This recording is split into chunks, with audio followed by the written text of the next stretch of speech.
Hello students, इस lecture में हम लोग Torricelli's law and velocity of efflux पढ़ेंगे। ठीक है, अब ये भी चीज आप लोगों ने घर पे इसका एक्सपीरियंस किया है, डेली लाइफ का एक्सपीरियंस है। पहले मैं समझा देता हूँ इस चीज को और फिर मैं बताऊंगा कि डेली लाइफ में हम लोगों ने कहाँ कैसे एक्सपीरियंस किया है। सिर्फ अभी एक हिंट दे देता हूँ।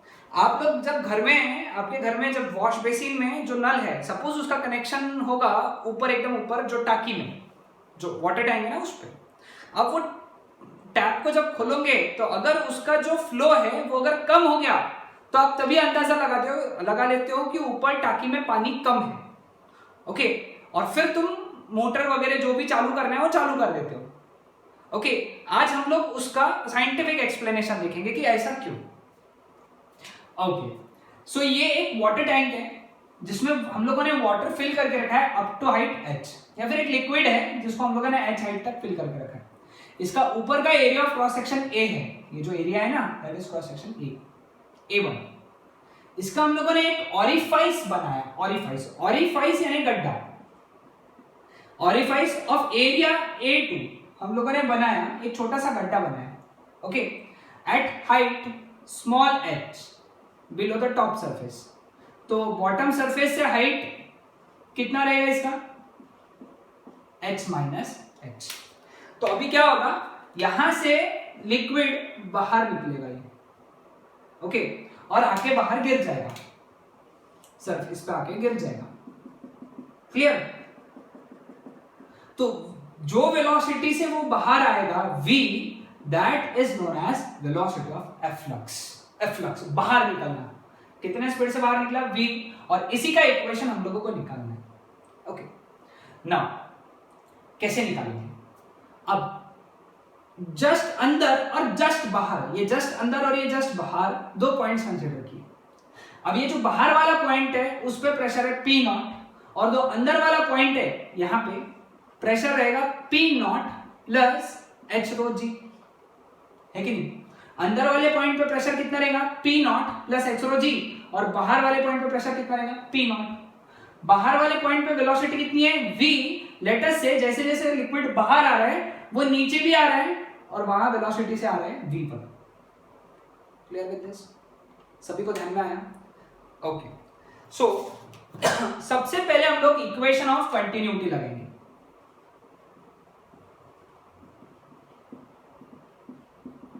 इक्वेशन ऑफ कंटिन्यूटी क्या बोलेगा, a1 v1 is equal to A2, ये ऑरिफाइस का एरिया कितना है A2, और वहां से जो पानी बाहर आ रहा है या लिक्विड बाहर आ रहा है उसका वेलोसिटी कितना है v।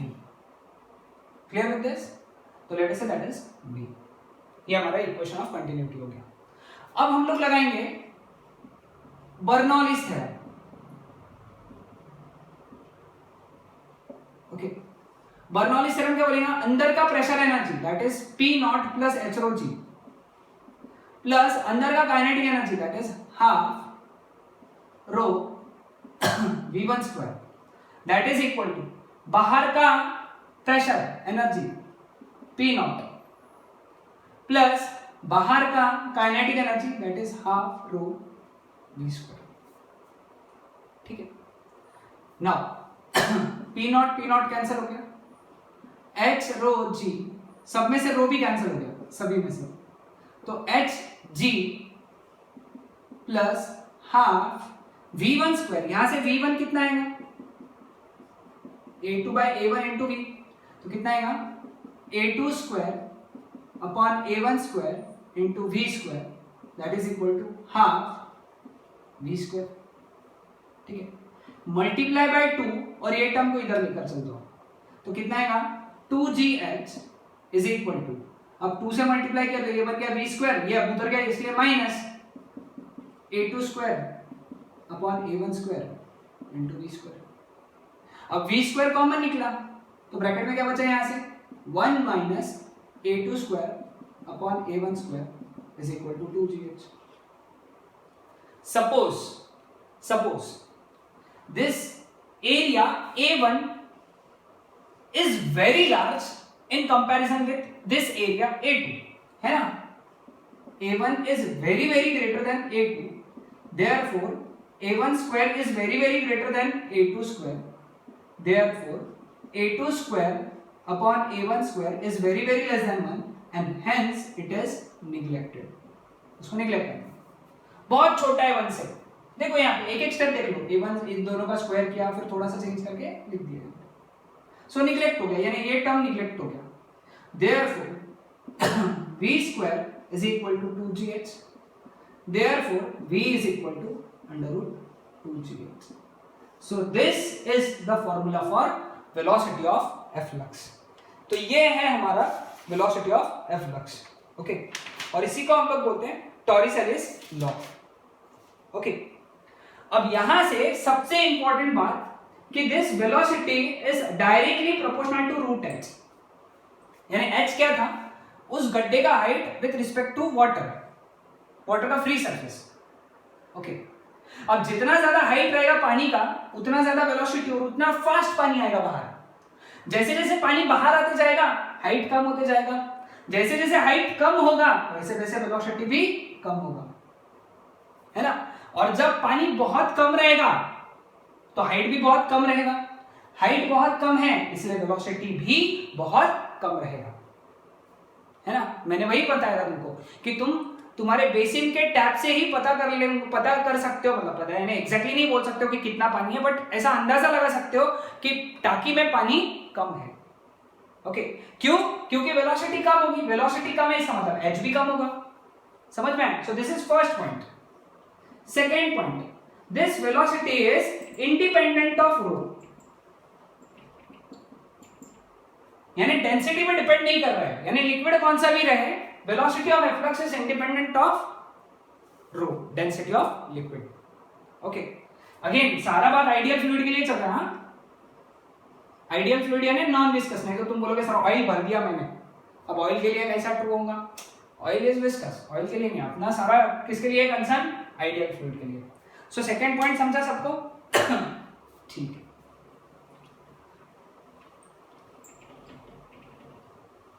Okay, now coming on to third point. Third point क्या है कि time to reach the ground.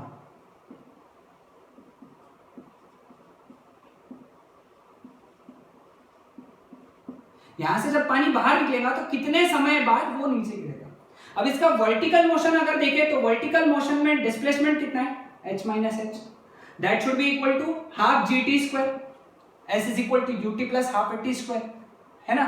u तो जीरो पकड़ेंगे, वर्टिकल में तो u जीरो है ना, तो h minus h is equal to half gt square. Therefore t is equal to under root of 2 into h minus h upon g. इतना time लगेगा उसको पानी को नीचे गिरने में. यहां से कैपिटल H क्या था? Total height. चौथा रेंज. रेंज यानी पानी कितने दूर गिरेगा. रेंज का फॉर्मूला क्या लगाएंगे? Range is equal to velocity into time, है ना. क्योंकि हॉरिजॉन्टल मोशन, अगर तुम याद करोगे हॉरिजॉन्टल प्रोजेक्टाइल मोशन में यही तो किया था ना हम लोगों ने. Range is equal to, range क्या है? हॉरिजॉन्टल डिस्टेंस है. हॉरिजॉन्टल में वेलोसिटी कितनी है? v. टाइम कितना लगा? t. तो रेंज कितना हो जाएगा यहां से? r is equal to, velocity का फॉर्मूला कितना है? Under root of 2gh. और टाइम का फॉर्मूला क्या है? 2 into h minus h upon g. Root two बन गया 2. g और g रूट के अंदर है तो कैंसिल हो गए, तो रूट के अंदर बचा ये h ब्रैकेट में h माइनस एच. ये हो गया रेंज का फॉर्मूला. नाउ मैक्सिमम रेंज कब रहेगी? ये इंपॉर्टेंट पॉइंट है, ध्यान देना अच्छे से. मैक्सिमम रेंज होने के लिए dr बाई dh ये जीरो होना चाहिए, है ना. मैक्सिमम रेंज के लिए क्या होना चाहिए? dr by dh should be equal to 0. अब dr बाई dh निकालेंगे इस इक्वेशन से. r स्क्वायर कितना हो गया? 4h ब्रैकेट में h माइनस एच. डेरिवेटिव लिया तो 2r dr by dh that is equal to, अब इसका डेरिवेटिव कितना आएगा? 4. इसको अगर सॉल्व किया तो 4h capital H minus 4h square. अब इसका डेरिवेटिव आएगा 4 कैपिटल H माइनस इसका डेरिवेटिव आएगा 8h with respect to small h ले रहे हैं. लेकिन ये तो जीरो है भाई, तो 0 into 2r is equal to 0. तो 4h minus 8h small h, that should be equal to 0. Therefore 8h is equal to 4 capital H. Therefore h is equal to capital H by 2. यानी जब ये गड्ढा capital H by 2 पे रहेगा, यानी ये जो हाइट है इसके आधे पे अगर गड्ढा बनाया तो उससे निकलने वाली रेंज सबसे ज्यादा रहेगी, उससे जो पानी निकलेगा वो सबसे दूर गिरेगा. ओके, और जब ये हाइट पे अगर तुम ये हाइट पे अगर ऑरिफाइस बनाओगे, कितने हाइट पे, h by 2 हाइट पे, तो रेंज कितना रहेगा मैक्सिमम, और कितना रहेगा वो देखो यहाँ पे सब्स्टिट्यूट करेंगे 2 into स्मॉल h की जगह कितना h by 2, capital H minus small h की जगह h by 2, तो maximum range is 2 into h by 2 into h by 2, और वो भी रूट में, तो r max कितना रहेगा उस टाइम पे मैक्सिमम रेंज रहेगा जितना लिक्विड का हाइट है. This is height of liquid.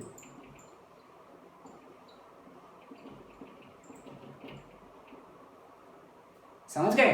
So this is important concept. अगला मैक्सिमम रेंज का, दिस इज 6. ओके, नाउ अब देखना, अब लास्ट पॉइंट है, काफी इंपॉर्टेंट है, समझ के लेना इस चीज को. ये दो सिचुएशन बना रहा हूं, देखो सेम कंटेनर बना है, सेम हाइट पे लिक्विड रखा. ओके, पहले बार गड्ढा जो था स्मॉल h हाइट ऊपर से था, दूसरे बार जो गड्ढा है ऑरिफाइस है स्मॉल h हाइट नीचे. ओके, तो इस केस में ये हाइट कितना हो गया h माइनस h, तो हमको ये रखने का जरूरत ही नहीं है. h हाइट ये है, ये भी h हाइट है, तो इसका ऊपर से हाइट कितना हो गया h माइनस h. ठीक है, तो इस केस में रेंज कितना रहेगा, रेंज का फॉर्मूला क्या लिखा था 2 under root of h bracket में h माइनस h. तो यहां पे तो रेंज सिंपल है, अगर h हाइट ऊपर से रहेगा तो रेंज इतना आता है 2 under root of h bracket में h माइनस h. अब इस केस में ये स्मॉल h की जगह रखा है अपन ने, तो इसके लिए अगर रेंज निकाला r डैश कितना आएगा 2 into स्मॉल h की जगह अपने को क्या रखना है r minus h, small h की जगह क्या रखना है, sorry h minus h, small h की जगह रखना है h माइनस h. सब्स्टिट्यूट किया है यहाँ पे, तो यहाँ पे स्मॉल h की जगह h माइनस h आया, और ब्रैकेट में क्या आ जाएगा फिर h माइनस, इसका माइनस कितना आएगा माइनस h प्लस h. समझ रहे हो, बस सब्स्टिट्यूट करना है यहाँ पे, क्योंकि हाइट कितनी है टॉप सरफेस से capital H minus small h. ये h कैंसिल हो गया, तो i डैश कितना बन गया, सॉरी 2 बाहर है, 2 रूट ऑफ, यहाँ पे बचा h ब्रैकेट में h माइनस h. ये देखो और ये वाला देखो सेम आया ना.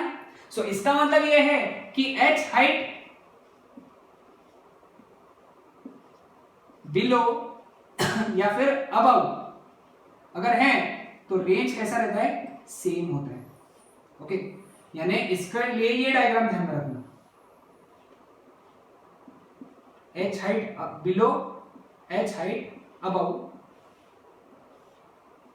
Range same. दोनों जगह से पानी निकल के एक ही जगह मिलेगा. Clear with this?